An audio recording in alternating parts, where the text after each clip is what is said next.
to me, Joey Hauser is a guy that could be a key, and not because of his scoring. He's not going to be the scorer that he was at Marquette. I just don't think that that's reality. And I think we saw that last year. And honestly, I think he felt a little bit of pressure to be that player in this lineup and playing the 4 and splitting time with Malik Hall.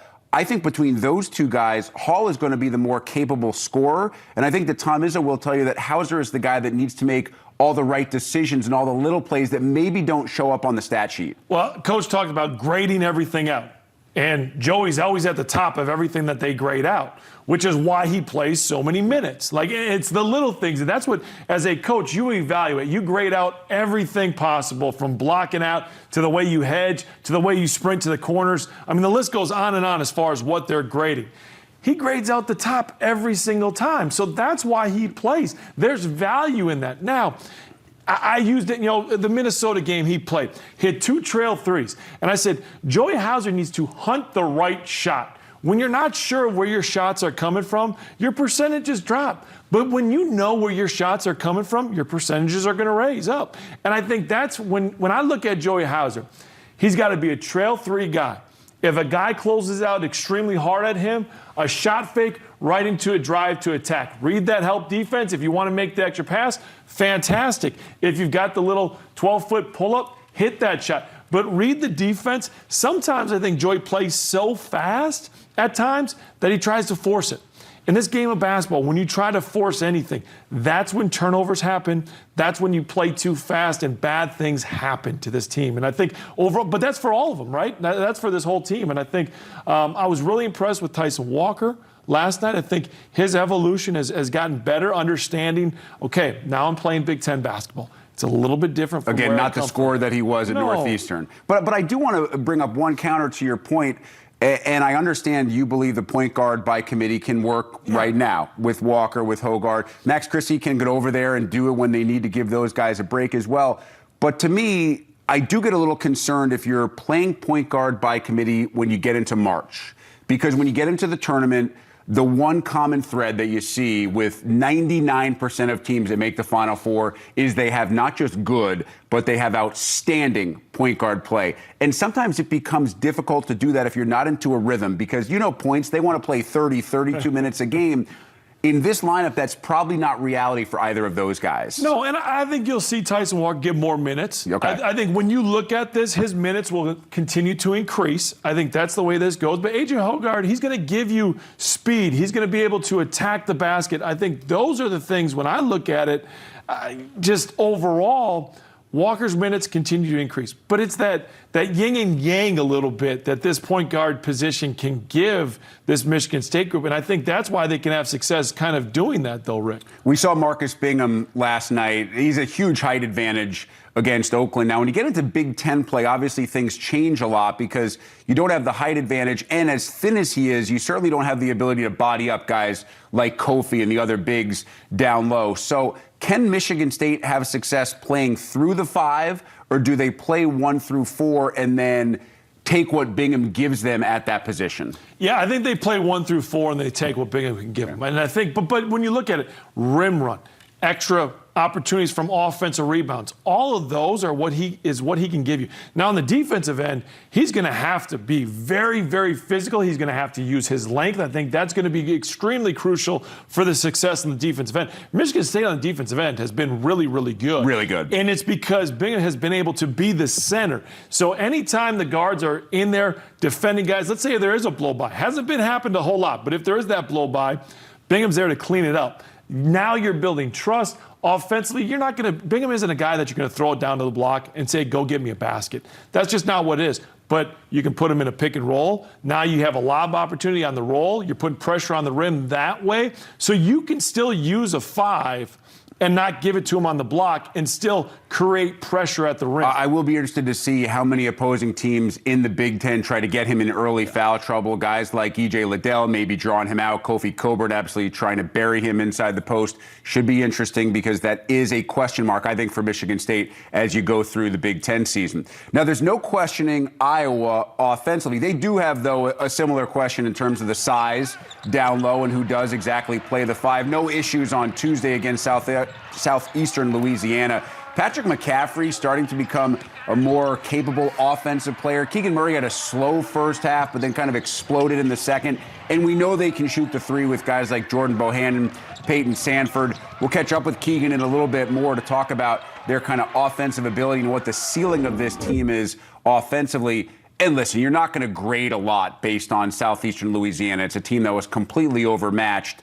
But there are so many different offensive options with this team that when they are clicking offensively, they can even have a couple of missteps defensively and still beat teams. Think about the fact that they got down big time to Purdue on the road, came back, threatened the Boilers, nearly won that game.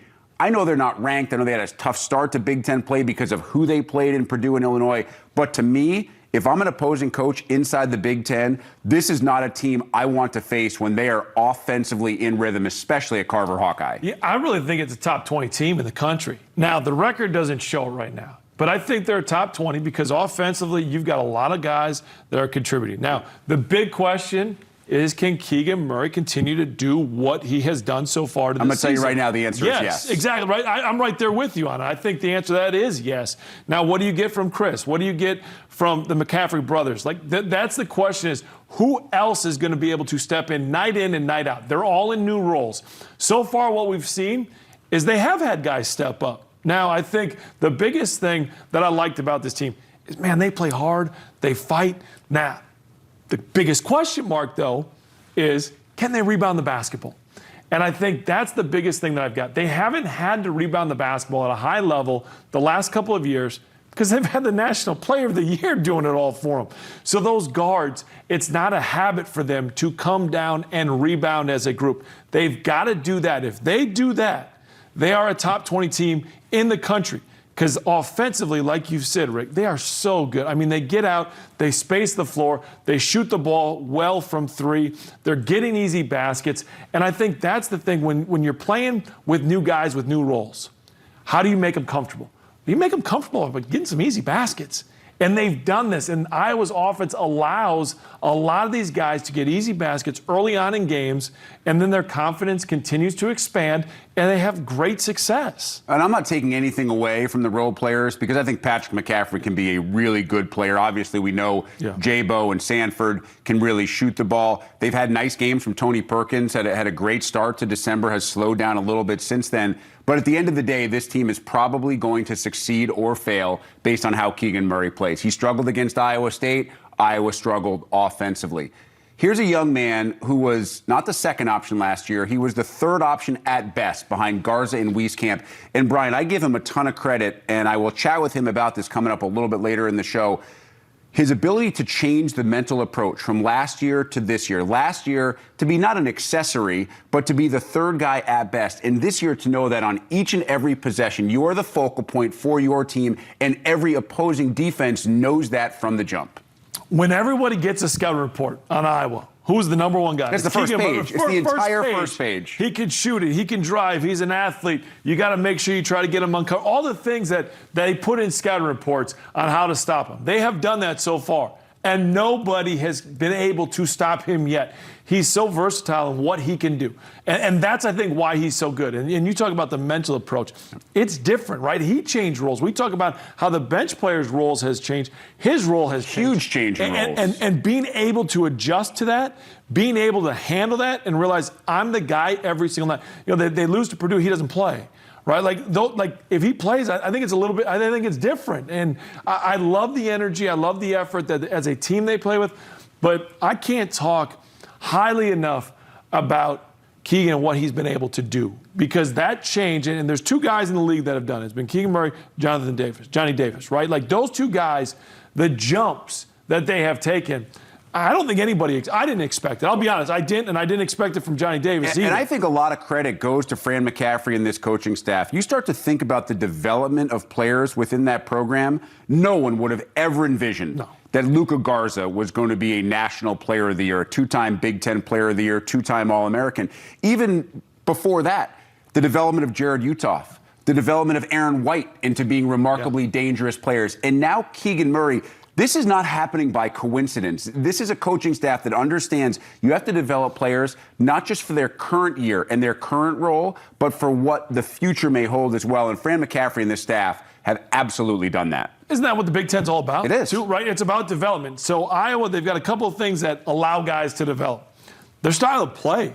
Like, you can get out and play, so you can Guys develop, love it. right? They love it. They absolutely love it. Hey, I know that if I go to Iowa, I'm going to be able to play fast. I'm going to be able to shoot the ball. I've got to defend a little bit, but offensively, I could do really whatever I want. Like, that's fantastic. I got to take care of the basketball. I'm not going to turn it over. That's the one thing that's going to not allow you to play. But you look at that, I think that's been the crucial thing about development is guys realize that if I listen, I get to play. And when I play, I have freedom, and I can do all sorts of things that are in my bag, right? I don't have to just stay in my box. My box can get bigger and bigger and bigger, and now I can show the world what I can do. And you think about the change when we started covering this program in the beginning of the Big Ten Network era, and Todd Licklider was the head coach. They were routinely playing games in the 40s and 50s, routinely. And then Fran comes in and completely flips the script, flips the way that they want to change, took the formula that led him to success at UNC Greensboro and Siena as well, and is able to apply it inside the Big Ten. I know it's been so long that sometimes we look back and forget that, but this program is in such a good spot. And recruiting, when you play like this and you can show the tape to recruits and say, this is what you're going to do offensively, that speaks volumes to high schoolers. This is going to continue as the development continues. Right now, Iowa certainly on the up and up, not ranked, but I don't think that's going to be the case for very long as the Hawkeyes continue to roll. You look at Ohio State and Kentucky, a marquee matchup, top 25 matchup, no longer on. That Central Connecticut-Rutgers game officially just postponed, but you see so many different programs involved in these cancellations and postponements. Now, right now, these are all non-conference games, so not affecting conference standings, but that is not the case in other conferences nationwide. We've seen some major effect in the Big East already. And with that in mind, we welcome in, as promised, Andy Katz. Hey, Andy, I did have a chance to read the article that you recently posted on foxsports.com about the COVID forfeitures and the potential future in which perhaps these leagues should consider changing their forfeiture rules. I mentioned the Big East already handing out 3 or 4 losses, I believe, to teams because they were unable to play. And that does not count whether those teams are originally once or twice vaccinated with their players. That's right, Rick and Brian. And already since I wrote that, we have seen a change. The ACC, it was just reported this morning, Matt Norlander from CBS Sports had that they have rescinded it. The Big West had already made that decision, the Big 12. I firmly believe the Big 10 is going to do this sooner than later, maybe even before the resumption of Big 10 games on January 2nd. When this rule was originally put in, or this policy, I should say, it was to almost shame these schools into saying, you better get vaccinated. You can't be left on the side. And they pretty much all did. The majority of these teams are in the above 85%, 90%, some 100% vaccinated. Now, what they aren't are boosted. They are getting to that point. To the majority of them are getting to be boosted. And I already found out, with Ohio State, in Chicago, DePaul, they weren't all boosted. They're getting to be boosted. And that's why there's been some breakthrough cases, as we've seen with Omicron across the country. But this forfeit rule was put in to basically say to a team, look, you didn't do what you were supposed to do. So if the game was not being played because of COVID, that's on you. Well, the virus changed, so the rules have to change. Now teams did do the right thing, and they're still getting breakthrough cases. So there should not be forfeits. And I should just add real quickly that those forfeitures do not count in the net, the KenPom, you name it. They just didn't exist. Where they do count is in the standings, and that does have an effect. So, for example, if hypothetically, let's say, Northwestern or Michigan State, one of them couldn't play on January 2nd, their next game, and they get a loss, well, that would ultimately affect the standings, the seeding to the Big Ten tournament, who you play, and maybe that would have an effect in whether you get into the tournament because of who you played in the Big Ten tournament, or your seeding in the NCAA tournament because of who you played. So there is an effect, even though technically it won't count on their nitty-gritty sheet or the KenPom and so on.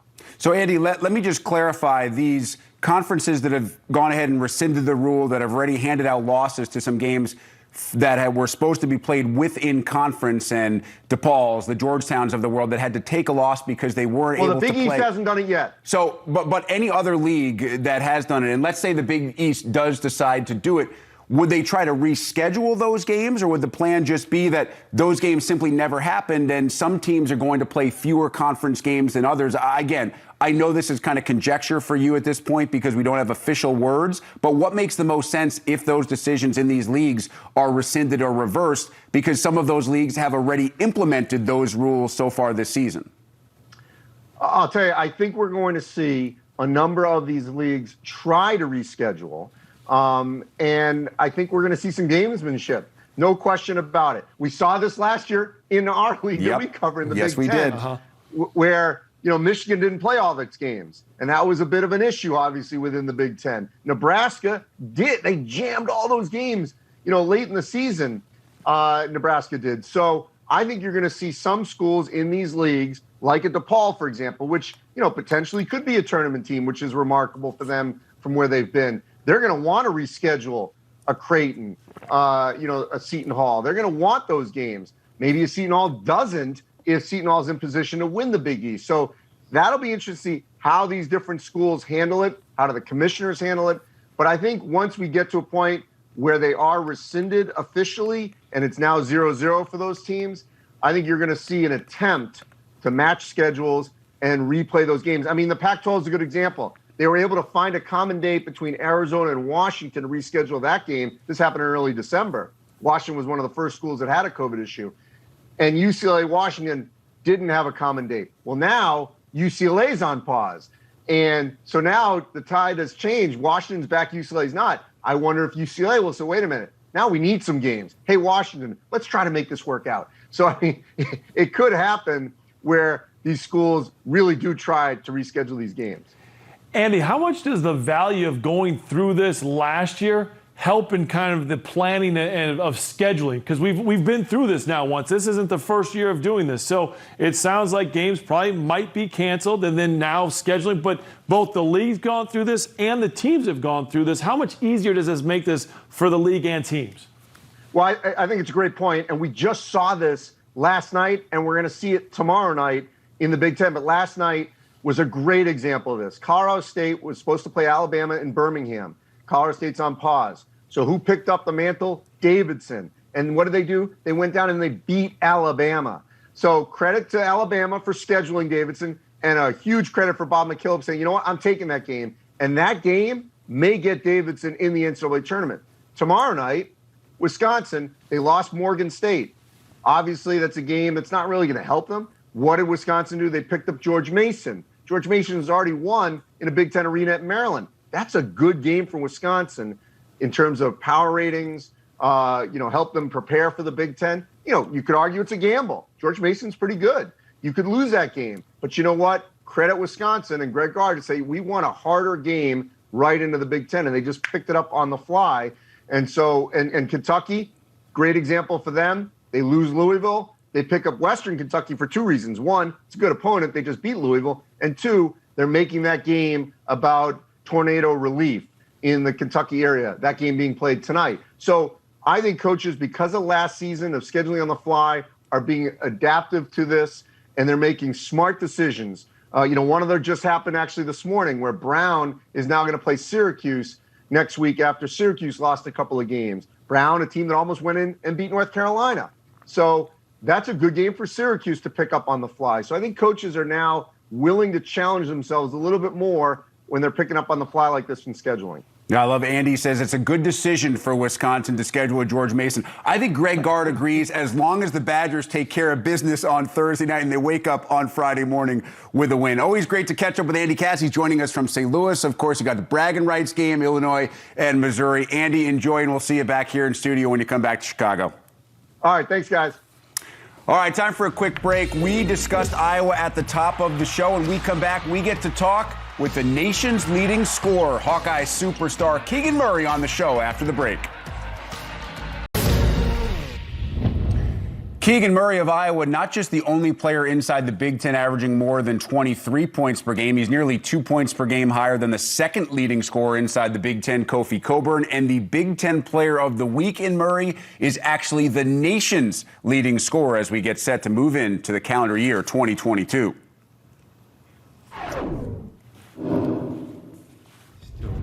And Keegan Murray now joins us for today's big interview. Keegan, I'm interested in your take in your growth this year. A completely different role with Luka, Garza, and Joe Wieskamp gone. So much more of the offense goes through you. How much of a mental change was that for you in the offseason? Yeah, no, a lot of it was just learning from those guys. Obviously, Luka was a National Player of the Year, and I just took that as a learning experience that season and just learned from him and his mindset going into games. And I just took that work into the offseason, just worked on my weaknesses as much as I could. And just got confidence in my game overall, and shown early on in the season. Not just confidence, Keegan, but we watch you, and sometimes you just decide to take over. It's aggressiveness in a controlled way. Where does that come from, and how much mental fortitude does that take? Yeah, it's just picking your spots at the right time. Obviously, being one of the main guys, you don't want to do too much. You don't want to do stuff that you don't know that you're not capable of doing in a great way. And I just kind of take my opportunities as they come, try and lead by example every day. After Tuesday's win against Southeastern Louisiana, I was intrigued by your comments. You talked about not being able to do what you wanted to do in the first half because of the foul trouble, but making sure that the other guys were involved in following your lead. How important is that for this team as you start to get ready to re-enter Big Ten play? Yeah, Big Ten's it's a gauntlet every single year. We have a lot of guys that can score on the offensive end. So really it was just getting those guys involved early on. They're hitting shots early on in the game. So offensively, I really didn't have to do too much. And then in the second half, I knew I had to assert myself a little bit more and be a leader by example in that way. You talk about the shot-making ability. When you think about guys like Bohannon or Sanford, or so many guys that can knock down threes on this team. Patrick McCaffrey is becoming a more and more capable offensive player. What's the ceiling for what this team can be, especially on the offensive end? Yeah, we have the opportunity to be one of the best offensive teams in the country. I feel like we have a lot of guys that can spread out the court, a lot of guys that move the ball at the point guard spot. We have a lot of opportunity on the offensive end to score really high numbers, things like that. But at the end of the day, it comes down to defense and how we guard and rebound. So let's continue with that. How much more difficult does it become to be a really good defensive team, especially when you try to play at the pace that you guys want to play at? Yeah, that's just buying in. Everyone has to buy in. And one of our big key things right now is rebounding the basketball. It's a team effort in that way. We're just continuing to improve in that aspect of the game. And I think you'll see strides throughout the season. Obviously, so much about effort, much like defense as well, but also depth, the importance of depth when you start to get into Big Ten play. How do you feel about the depth of this team beyond just 6 and 7, maybe if you have to go 8 and 9 at certain times? Yeah, I feel like early on with our skills, we saw a lot of guys get opportunities, and I feel like that's huge for our team in that way because the Big Ten, you don't know what is going to go on every single game. Guys can get in foul trouble, guys can get hurt, and stuff like that. So we have a lot of guys that are ready to compete at that level. And when their time comes, they'll be ready to step in. Obviously, one of those guys who we've certainly seen flashes of from this year, your brother Chris. I know you guys have played together your whole life, but how often do you look on the court and realize really how cool it is that you get to play major college basketball alongside your bro? Yeah, no, for sure. Like, we knew that this opportunity was really rare for both of us. And obviously, coming into college, we weren't really highly rated recruits either. So we just took this opportunity for what it's worth. And we're extremely grateful to be able to step on the court with each other and also be at the University of Iowa as well. All right, so what does the Murray family do for Christmas? How do you enjoy the holiday together? And what do you hope is under the Christmas tree and the wrapping that has your name on it? Yeah, usually I'm not too big into like gifts and stuff like that. I just like to be grateful and be with my family during that time. But usually we sit around the house and watch NBA or NFL and stuff like that. But usually it's usually for family time on our family. Is there a favorite holiday meal? And if so, do you help out with any of the cooking? Nah, I can't help out with any of the cooking. That's not my cup of tea. But no, my mom, she makes pretty good cookies, and so we usually eat those during the holidays. Yeah, and you know when you get back on campus that Coach McCaffrey is going to help you work off any of those cookies that you ate over holiday break. Hey, Keegan, keep it up, man. You're having an unbelievable year. We wish you the best of luck as you get back into Big Ten play in 2022, and we truly appreciate the time. Appreciate you. Thanks for having me.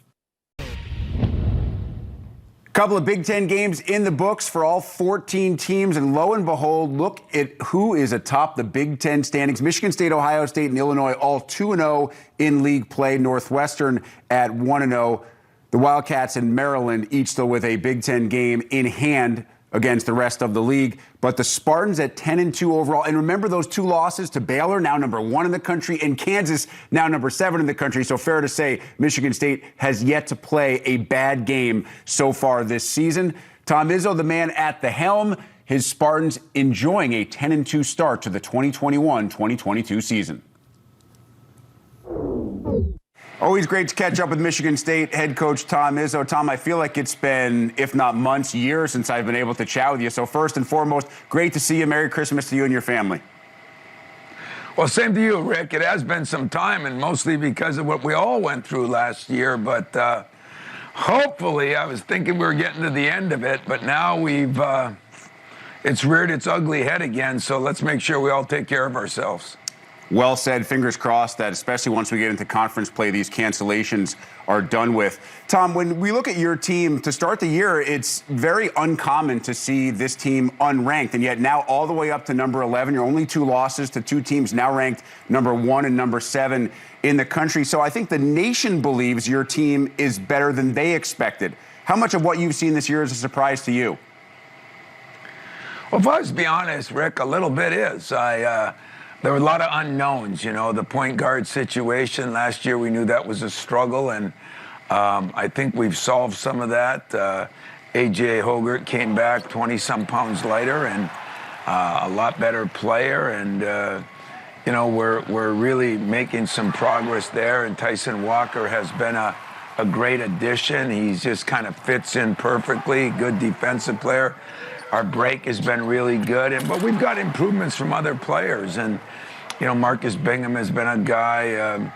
Both Hauser and Hall have improved. And our super freshman, of course, has been very good, too, from over in your neck of the woods, over in Chicago. So, Max Christie has been good. And we've just had different play from different guys. And, Jaden Akins has been a freshman that has superseded our expectations. So we've been pretty deep. We've been, we had turnover problems early because the guys playing together. We're starting to shoot the ball a little better. We're a lot better defensively, although last year was one of the worst defensive teams I've had. And some of that was COVID, some of it was bad coaching, but we got it straightened out. Tom, you mentioned the depth. I think the win over Oakland this week was really exhibit A of that. You had so many guys in double figures. You're dealing with that tough zone defense that they play. How many dividends can that depth pay as you start to get into Big Ten play? And you just can't have guys logging 35, 37 minutes a game when you're playing 2-3 times a week.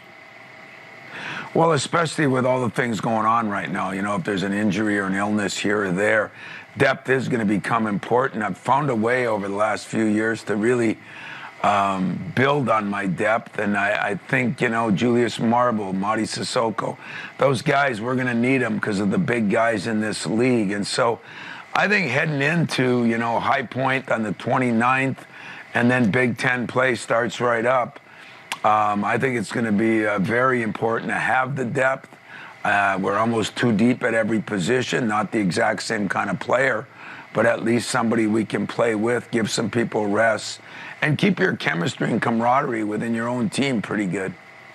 Tom, the numbers would suggest that maybe the top of the league isn't as strong as it's been in the last couple of years because there's not as many teams ranked, at least right now. But it appears that teams that were expected to be toward the bottom of the league, I think Minnesota is really kind of the focal point there, much better than expected. How much more difficult will that make league play when you get into it, as you look at the teams that were projected to be 12, 13, 14, and suddenly they're going to be really dangerous outs? Well, I think you're right. Now, on the other side of the coin, I think you're going to see Michigan and Illinois, Ohio State, those teams, hopefully the Spartans, those teams that were maybe a notch below. I think Purdue has been a team that I thought was the best team in our league from the start. But, Illinois had a ton of injuries. Michigan's trying to figure out how to play two bigs and some of their guys together. Ohio State, Suing Kid has been out. We've had other places where a COVID here and there, you lose a tough game. So don't be fooled by the records of a Michigan, of a Illinois, even Ohio State. I think those are all really good teams, just as good as anybody else. The Big Ten this year has done a little bit more like we've done most of my career. We've played better schedules, and so when you play tougher schedules, Arizona's going to beat an Illinois, especially when they're missing a player or two. That's just the way it is, but you look at Ohio State, big win over Duke. Michigan, they'll figure it out. They're an awfully good team. So at the end, I think our bottom's going to be stronger than we thought. But I think the top, they say cream rises to the top. I think that's going to happen.